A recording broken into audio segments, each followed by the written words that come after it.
எனக்கு நல்லா தெரிஞ்ச ஒரு விஷயத்த எந்த விதமான பிழையும் இல்லாம நான் சரியா செய்யறேன். இதுதான் கான்ஃபிடென்ட்டா? இல்ல. உங்களுக்கு ஒரு விஷயம் தெரியவே தெரியாது. அந்த விஷயத்துல நான் ஏதாவது பிழைகள் செஞ்சுருவனோ என்ற பயம் இல்லாம நீங்க அந்த விஷயத்த ட்ரை பண்றீங்க. அதுதான் உண்மையான கான்ஃபிடென்ட். அதாவது எங்கள்ல நிறைய பேர் எங்களுக்கு அதிகமா அதாவது எங்களுக்கு பழக்கப்பட்ட ஒரு விஷயத்த நாங்க செஞ்சுட்டு நான் கான்ஃபிடென்ட் எனக்கு இதுல கான்ஃபிடென்ட் இருக்கு நான் கான்ஃபிடென்ட்டா செஞ்சுட்டேன்னு சொல்லுவோம்.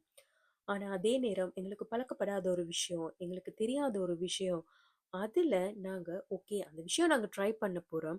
ஆனா அதுல பிழை வந்துருமோ, புதுசா நீங்க ஒரு வேலைக்கு போயிருக்கிறீங்க, அந்த வேலையில நான் பிழை விட்டுருவனோ இந்த மாதிரி பயம் இல்லாம அவங்க தார டாஸ்க ஓகே நான் செய்யறேன். இது எனக்கு புதுசு. இதுக்கு முத நான் செஞ்சதில்ல. பட் நான் ட்ரை பண்றேன்.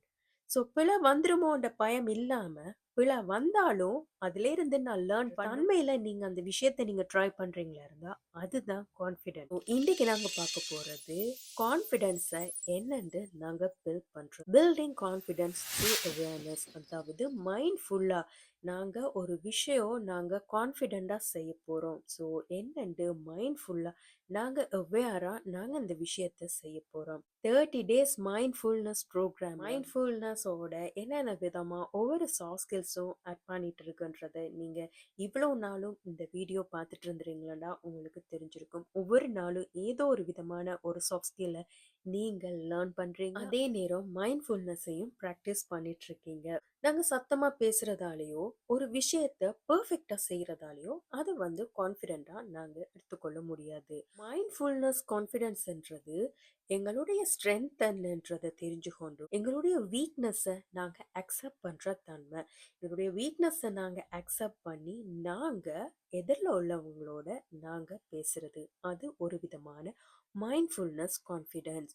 ஸோ எங்களுக்கு ஒரு விஷயம் தெரியாட்டி யாராவது ஒருத்தர் கேட்குறாங்க, எங்களுக்கு அதை பற்றின நாலேஜ் இல்லை, தெரியலண்டா தெரியலன்னு சொல்லி நாங்கள் தைரியமாக சொல்லணும். அந்த விஷயம் தெரியலன்னு சொல்றதால எங்களை பற்றி என்ன நினைப்பாங்க, என்னடா இவங்களுக்கு இதை பற்றி தெரியலையான்னு சொல்லி அவங்க எங்களை ஏதாவது நினைச்சிருவாங்களோ, இந்த மாதிரி ஒரு தன்மை, ஒரு கூச்சம், ஒரு தயக்கம் உங்களுக்கு வந்தா அங்க மைண்ட்ஃபுல்னஸ் கான்ஃபிடென்ஸ் இல்ல.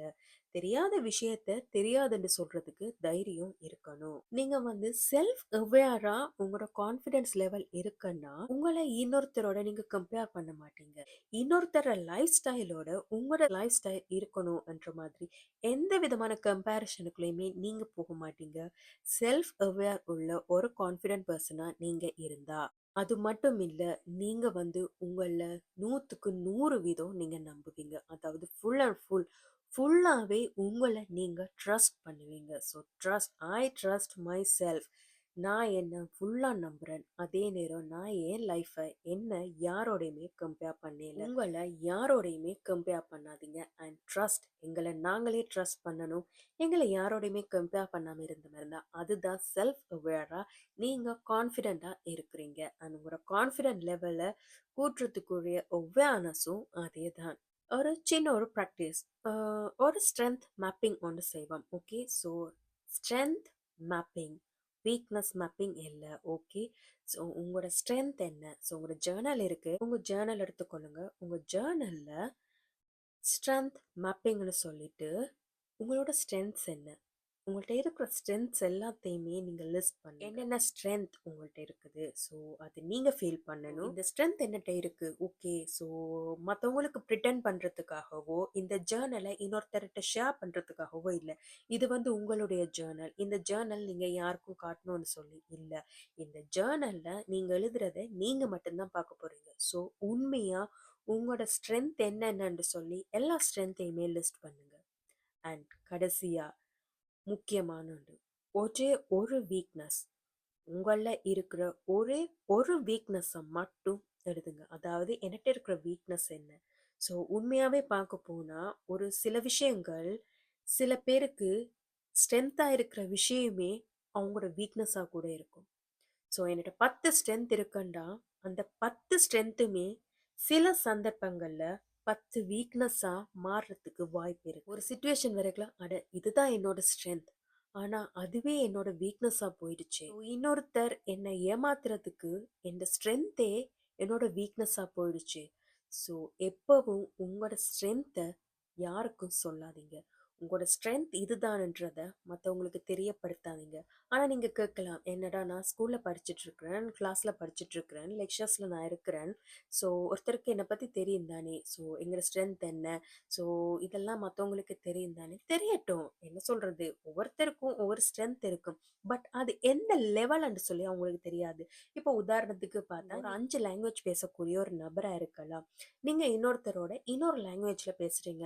ஸோ உங்களோட கிளாஸ்ல இருக்கிற ஒருத்தர் பார்க்குறாங்க, அட ஓகே இவங்க என்னடா 2 லாங்குவேஜ் பேசுறாங்க. தன்னுடைய மொழிய விட்டு இன்னொரு லாங்குவேஜ் உங்களுக்கு தெரிஞ்சிருக்கு. அப்ப இவங்களுக்கு 2 மொழி தெரிஞ்சிருக்கு என்று சொல்லி அவங்களுக்கு உங்களோட ஸ்ட்ரென்த் தெரிய வேண்டி வரலாம்.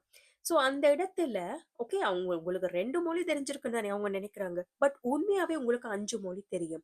நீங்க அந்த இடத்துல எனக்கு 2 மொழி இல்ல, எனக்கு 5 மொழி தெரியும்னு சொல்லி உங்க ஸ்ட்ரென்த்த ஷேர் பண்ணாதீங்க. இது நான் மொழின்னு சொல்லி ஒரு உதாரணத்துக்கு சொன்னேன். பட் உங்களோட ஸ்ட்ரென்த் நீங்க லிஸ்ட் பண்ணின ஸ்ட்ரென்த்தையே நீங்க பார்த்தீங்களா இருந்தா, ஒரு இடத்துல உங்களுக்கு அது வீக்னஸாவே போயிருக்கும். உங்களுக்கு வர பிரச்சனைகளுக்கு சில நேரம் உங்களோட ஸ்ட்ரென்த் தான் காரணமா கூட இருந்திருக்கலாம்.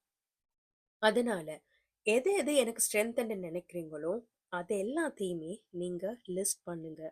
அதே நேரம் கடைசியா எது உங்களோட வீக்னஸ்? உங்களோட வீக்னஸ்ன்னு பார்த்தா என்ன சொல்றது? ஸ்ட்ரென்த்த விட வீக்னஸ் எப்பவும் குறைவா தான் இருக்கும். ஆனா நெறைய பேர் சொல்லுவாங்க, "அட இவங்களுக்கு நெறைய ஸ்ட்ரென்த் இருக்கு. ஆனா எனக்கு இவ்வளவு வீக்னஸ் இருக்கே." ஸோ அப்படி இல்ல. வீக்னஸ்ன்னா ஏதாச்சும் ஒரு விஷயம், 2 விஷயம் இந்த மாதிரி தான் வீக்னஸ் இருக்கும்.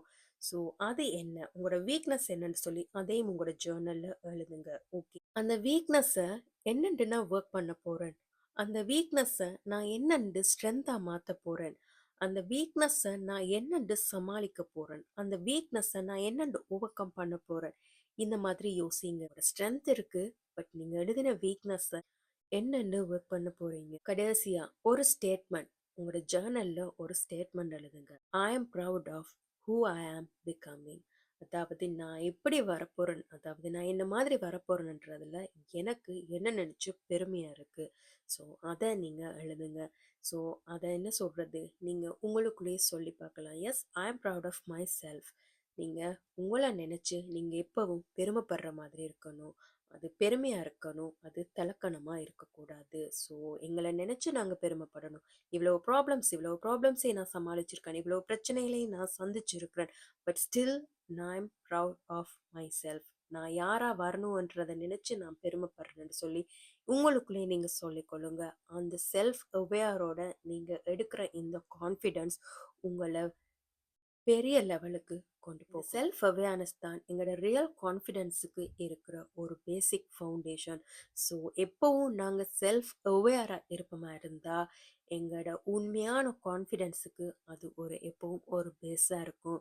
ஸோ செல்ஃப் அவேர்னஸ் விழிப்புணர்வோட இருங்க. என்ன நடந்தாலும் அவேர் ஓகே. எதுவும் ஒரு செகண்ட்ல நடக்கும்.